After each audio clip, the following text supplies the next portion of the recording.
यह बात उस समय की है जब कौरव और पांडव कुरुक्षेत्र में लड़ रहे थे।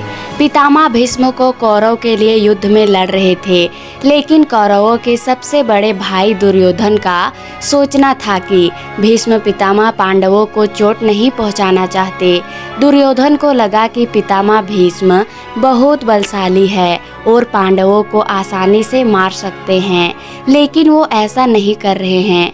दुर्योधन इसी बारे में सोचते सोचते वह भीष्म पितामह के पास पहुंचा। दुर्योधन ने पितामह से कहा कि आप आपके शक्तिशाली हथियारों का प्रयोग इसीलिए नहीं कर रहे हो क्योंकि आप पांडवों को मारना ही नहीं चाहते। दुर्योधन के बोलने के बाद भीष्म ने कहा, यदि आपको ऐसा लगता है तो मैं कल 5 पांडवों को मार दूंगा। मेरे पास 5 जादुई तीर है जिनका मैं कल के युद्ध में उपयोग करूंगा। भीष्म पितामह की बात सुनने के बाद दुर्योधन ने कहा, मुझे आप पर भरोसा नहीं है, इसीलिए मुझे ये 5 जादुई तीर दे दो। मैं अपनी कुटिया में उनकी रक्षा करूंगा। भीष्म ने दुर्योधन को वो 5 बाण दे दिए। उधर श्री कृष्ण को इस बात का पता चल गया। उसने अर्जुन को बताया कि क्या हो रहा था।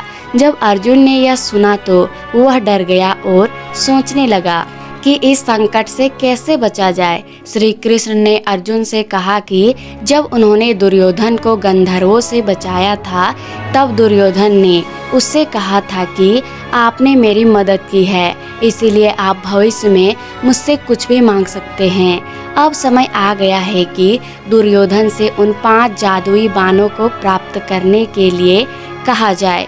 इससे तुम्हारी और तुम्हारे भाइयों की जान बच जाएगी। श्री कृष्ण ने अर्जुन को जो सलाह दी वह अर्जुन को सही लगी। उसने दुर्योधन का दिया हुआ वचन याद आ गया।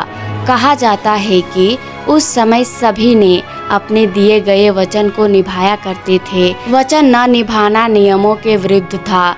जब अर्जुन ने उसे अपना वचन याद दिलाया और 5 तीर मांगे तो दुर्योधन ना नहीं कह सका। दुर्योधन ने वही किया जो उसने कहा था कि वह करेगा। उसने वे बाण अर्जुन को दे दिए। इस तरह श्री कृष्ण ने अपने भक्त पांडवों की रक्षा की। आशा करती हूँ दोस्तों आपको ये छोटी सी कहानी पसंद आई होगी। पसंद आए तो वीडियो को लाइक शेयर सब्सक्राइब जरूर कर देना। मिलते हैं अगली वीडियो में, तब तक के लिए राधे राधे।